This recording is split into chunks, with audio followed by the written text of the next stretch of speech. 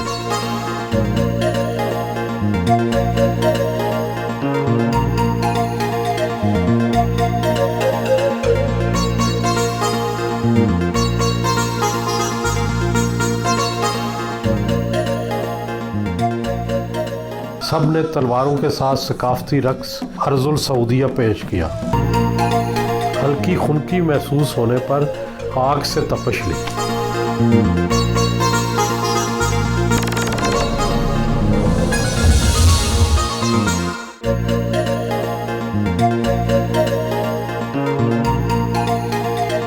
तारकीन वतन को तरसीलात ज़र पाकिस्तान भिजवाने में क्या क्या मुश्किलात पेश आती हैं? जो तो नॉर्मल सैलरी पे काम कर रहे हैं या जॉब कर रहे हैं उनको तो कोई ख़ास मुश्किल नहीं है, बल्कि उनके लिए तो मार्केट में बहुत सारी कंपनीज़, बैंक्स आ गए हैं, वो बड़ा अच्छे तरीके से उसको बड़े विदिन 2 मिनट 5 मिनट तक वो ट्रांसफ़र हो जाती है अमाउंट। जो मुश्किल पेश आती है वो है बिज़नेस ट्रांजैक्शंस। बिज़नेस ट्रांजैक्शंस में जैसा कि हम लोग यहाँ से अपना डिविडेंड या प्रॉफिट ट्रांसफ़र करते हैं तो वहाँ उसकी पूछ-गछ काफ़ी ज़्यादा है, तो उसकी फिर जस्टिफिकेशन देनी पड़ती है। बाज़ दफ़ा कुछ बैंकर समझते भी नहीं है तो वो बाज़ दफ़ा रिटर्न भी कर देते हैं, लेकिन मेरा ख़ास तौर पे चूँकि हर चीज़ क्लियर है इसलिए बड़ी आसानी से चला जाता है। और अगर कोई लीगल बिज़नेस नहीं कर रहा तो उसके लिए तो फिर मुश्किल है, वो भाई बैंकिंग चैनल भेज ही नहीं सकता। आप अब तक कितने पैसे पाकिस्तान भिजवा चुके होंगे बैंकिंग चैनल के ज़रिए? मैंने आज तक भेजा ही बैंकिंग चैनल के ज़रिए जी, और उसका टोटल रिकॉर्ड सऊदी गवर्नमेंट के पास भी है और पाकिस्तान गवर्नमेंट के पास भी है। कितने भिजवा चुके होंगे पैसे? ये उसका टोटल तो मुझे याद नहीं है, लेकिन मेरे ख्याल में तो ये करोड़ों रुपयों में ही है जी, आगे शायद बिलियंस को भी टच कर रहे हैं। आप यहाँ सऊदी अरब में सेटल्ड है, यहाँ आपका बिज़नेस बड़ा अच्छा है, दूसरी तरफ पाकिस्तान में भी आपका बिज़नेस है, घर है, फैमिली है। ये बताएं रिटायरमेंट के बाद कहाँ सेटल होना पसंद करेंगे? मेरी ख्वाहिश है कि जब मैं रिटायर हो जाऊँ बिज़नेस से तो मैं अपना वक्त पाकिस्तान में गुजारूँ, लेकिन वो डिपेंड करता है कि पाकिस्तान के हालात कैसे हैं, वहाँ पे पॉलिटिकल स्टेबिलिटी हो, security, safety, rule of law अच्छा हो, तो फिर तो बिल्कुल इससे बढ़ के कोई चीज़ ही नहीं है कि पाकिस्तान में रहा जाए। पाकिस्तान की जो मईशत है वो बहरानी कैफियत का शिकार है। बतौर ओवरसीज़ पाकिस्तानी आप क्या समझते हैं, क्या हल है इस मसले का? क्या किया जाए कि पाकिस्तान की मईशत ठीक हो जाए? सबसे बड़ी कमी मुझे नज़र आती है वो है कि हमारे पास ई गवर्नेंस की बहुत कमी है, और दूसरी चीज़ है कि हमारे पास रूल ऑफ लॉ नहीं है, करप्शन नीचे तक फैली हुई है, जिस वजह से हम लोग तरक्की नहीं कर पा रहे।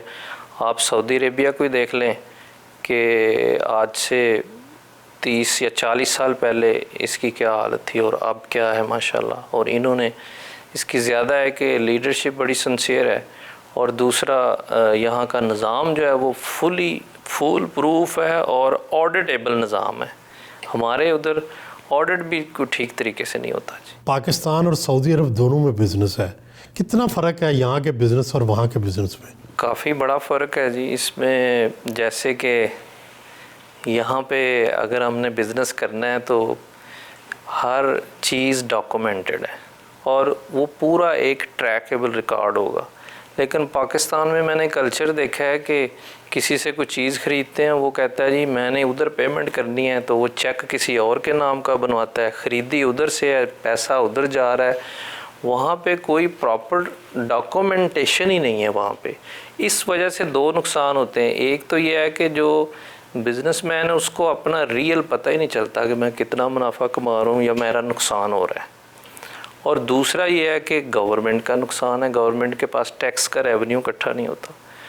तो इस तरह के इतने छोटे छोटे वायरस हैं जो कि पाकिस्तान में ये सारी चीज़ों की दुरुस्तगी की ज़रूरत है। आप और आप जैसे दूसरे ओवरसीज़ पाकिस्तानियों को क्या तरगीब दी जाए कि आप पाकिस्तान में सरमायाकारी करें? गवर्नमेंट के लिए करने के लिए बहुत ज़्यादा इक़दामात की ज़रूरत है कि पाकिस्तानियों को सबसे पहले तो वो कायल करें कि वो इधर आके सरमायाकारी करें।